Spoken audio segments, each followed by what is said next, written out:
ચાંદીપુરા નામના વાયરસના કહેર વચ્ચે સાંતલપુરમાં ઠેર ઠેર ગંદકી અને ગટરોના ગંદા પાણી રોડ રસ્તા પર રેલાતા રોગચાળાની ભીતિ સેવાઈ।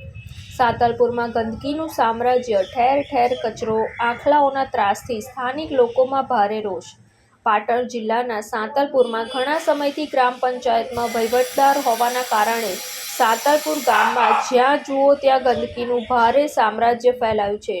ઠેર ઠેર ગટરોનું ગંદુ પાણી રોડ રસ્તા પર રેલાઈ રહ્યું છે તો ઠેર ઠેર કચરાના ઢગ જોવા મળે છે। ત્યારે સ્થાનિક પંચાયત તંત્ર અને આરોગ્ય વિભાગ નિંદ્રામાંથી જાગી યોગ્ય વ્યવસ્થા કરવામાં આવે તેવી લોકમાંગ ઉઠી રહી છે। સાંતલપુર ગ્રામ પંચાયતના વહીવટદાર ભરોસે હોય, સાંતલપુરમાં યોગ્ય કામગીરી કરવામાં આવતી નથી તેવું લોકોમાં ચર્ચાઈ રહ્યું છે। તેમજ સાંતલપુર ગામમાં લોકો ગંદકી અને રખડતા આખલાઓના મુદ્દે રોષ વ્યક્ત કરી રહ્યા છે।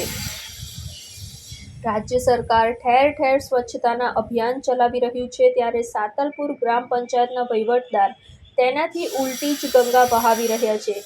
સાંતલપુર ગ્રામ પંચાયત અને આંગણવાડી કેન્દ્ર પાસે પણ કચરાના ઢગ અને ગંદકી જોવા મળી રહી છે ત્યારે તાત્કાલિક ધોરણે તંત્ર અને આરોગ્ય વિભાગ દ્વારા યોગ્ય પગલાં લઈ સ્વચ્છતાના ઝુંબેશને સાર્થક કરે અને ગંદકી દૂર કરી યોગ્ય વ્યવસ્થા કરવામાં આવે અને દવાનો છંટકાવ કરવામાં આવે તેવી લોકમાંગ ઉઠવા પામી છે।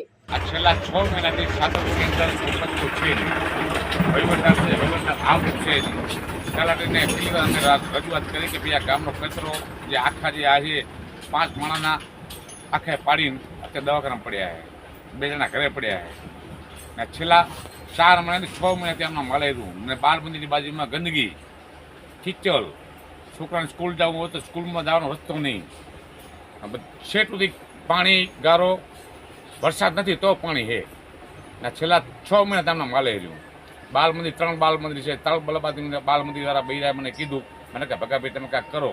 બાળ મંદિર 3 બાળ મંદિર જોઈ ફોટા દર્શકે દેખાતા હશે, કચરા શેઠ સુધી કચરા, આખા એટલો ત્રાસ છે। કાલે અમારી ગૌશાળામાં ગુરુકુંભ હતી, ફતેહગઢથી ટ્રી આખા આવ્યા, ગૌશાળા બાપુએ ના પાડી, આખા રેઢા મૂકી દીધા, એ આખા છોકરાને ચક પાડે લગાડે, 5 માણસને લગાડ્યું હોય, તમે એમાં દર્શન જોઈ શકશો। આખા છે બાલ મંદિરને કચરો છે ને મેઇન વાત તો એ છે કે જે પંચાયત છે, પંચાયતની બાજુમાં કચરો, ભૂંડલા, ગાયું આખા એ બધું છે, તમે એમ દર્શન જોઈ શકશો।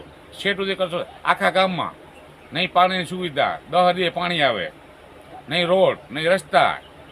અમારો મોમાઈનગરનો રસ્તો પાસ થઈ ગયેલો હતો પણ વહીવટદાર આવીને એ રસ્તો કર્યો, મુસલમાનનો પાસ કર્યો। હવે અમારા મોમાઈનગર બધા રાડું હોય, પાણી આમાં હાલે એવું નથી, છોકરા હાલે એવું નથી, છોકરા સ્કૂલ મૂકવા જવા હોય તો કેવી મૂકવા જવા અમારે। રિપોર્ટ અનિલ રામાનુજ સાથે સંજીવ રાજપૂત, TV9 ગુજરાત, રાધનપુર, પાટણ। જોતા રહો TV9 ગુજરાત, નિર્ભય, નિષ્પક્ષ, નિરંતર।